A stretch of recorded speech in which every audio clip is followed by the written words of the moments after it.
Titumir college বিশ্ববিদ্যালয় হবে না। এটি একটি স্যাড নিউজ স্টুডেন্টদের জন্য।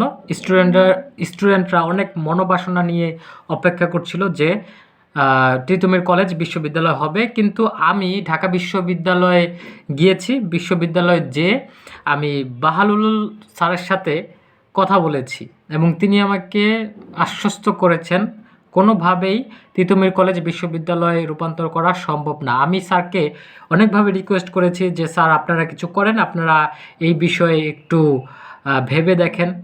স্যার বলেছে যে তারা সবার সাথে কথা বলেছে এবং তারা দফায় দফায় মিটিং করেছে।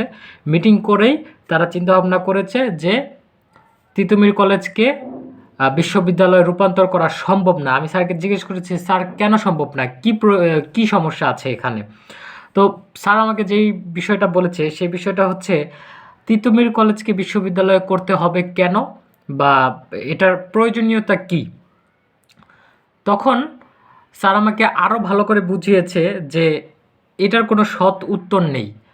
থাকতে পারে স্টুডেন্টদের অনেক অভাব বা অনেক সমস্যা, যেই সমস্যাগুলো নিয়ে আলাদাভাবে কথা বলা যায় বা আলাদাভাবে দাবি উঠতে পারে, কিন্তু সেটা বিশ্ববিদ্যালয় হলে যে সমাধান হয়ে যাবে সেটার কোনো গ্যারান্টি কেউ দিতে পারবে না। আর হচ্ছে যেই দাবিগুলো তারা করতে পারে সেগুলোর মধ্যে হচ্ছে পড়াশোনার মান উন্নয়ন করতে পারে, অবকাঠামোর মান উন্নয়ন করতে পারে, অথবা তারা হচ্ছে বাসস্থানের, পরিবহনের হচ্ছে মান উন্নয়নের বিষয়ে তারা হচ্ছে সিস্টেমেটিক্যালি কথা বলতে পারে, দাবি তুলতে পারে। কিন্তু হঠাৎ করে বিশ্ববিদ্যালয় হয়ে যাবে সেটা তো সম্ভব না। আর বিশ্ববিদ্যালয় করা তো মুখের কথা না।